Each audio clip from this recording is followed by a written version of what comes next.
Welcome to Blizzard Fire. We hope this video helps fire up your solution.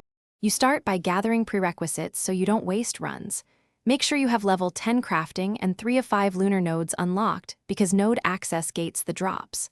While in town, buy 20 energy potions and 1 teleport stone to the lunar dock. This saves time between failures. Equip a plus 15 mining tool and a reliable light source for cave runs. Once everything is set, head to the nearest lunar node and initiate the easy route spawn to begin your first sequence. Now focus on efficient node farming to maximize drop chances. Use a hit-and-run method.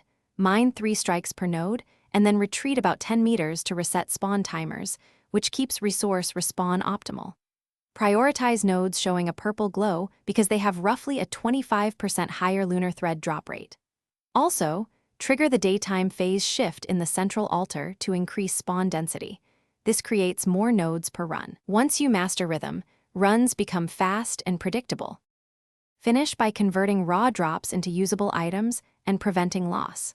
Combine 5 lunar threads at the altar to craft a thread bundle, which protects materials during transit. If your drop rate dips, switch to an adjacent zone or re-roll the world seed. Different seeds change node distributions substantially.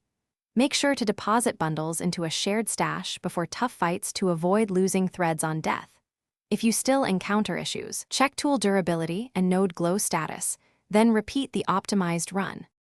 Thanks for watching. If you found this helpful, don't forget to like and subscribe.